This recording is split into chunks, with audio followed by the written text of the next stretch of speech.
کچھ کے لیے فتح، کچھ کے لیے نفرت کی علامت۔ چودھری اسلم کے آخری الفاظ کیا تھے؟ 1984 میں اسسٹنٹ سب انسپیکٹر کی حیثیت سے پولیس فورس کا حصہ بننے والے چودھری اسلم کا نام شہری پولیس کے لیے نیا نہیں۔ سٹی پولیس میں 30 سالہ ملازمت کے بعد ایس پی چودھری اسلم بہت سے لوگوں کے لیے فتح اور کچھ کے لیے نفرت کی علامت تھے۔ بیشتر شہریوں کے لیے وہ حفاظت کا ذریعہ تو کچھ کے لیے مستقل دہشت کی حیثیت رکھتے تھے۔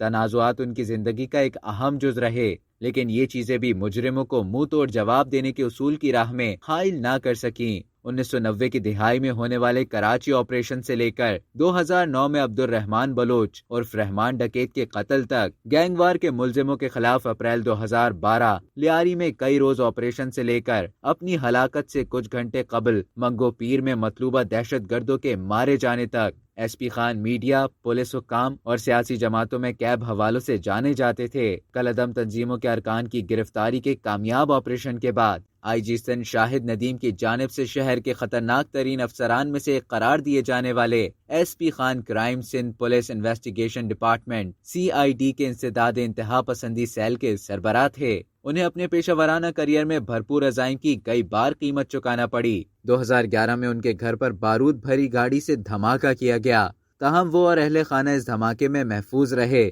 لیکن 9 جنوری 2011 کو لیاری ایکسپریس سے گزرتے ہوئے ان کی گاڑی پر ایک بار پھر حملہ کیا گیا، جس کے نتیجے میں خوف کی علامت سمجھے جانے والے چودھری اسلم جاں بحق ہو گئے۔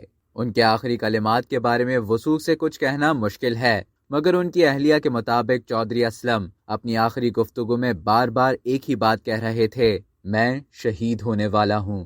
اب تک کے لیے اتنا ہی۔ مزید اسی طرح کی معلومات حاصل کرنے کے لیے ٹیلی چنک کو سبسکرائب کرنا نہ بھولیے۔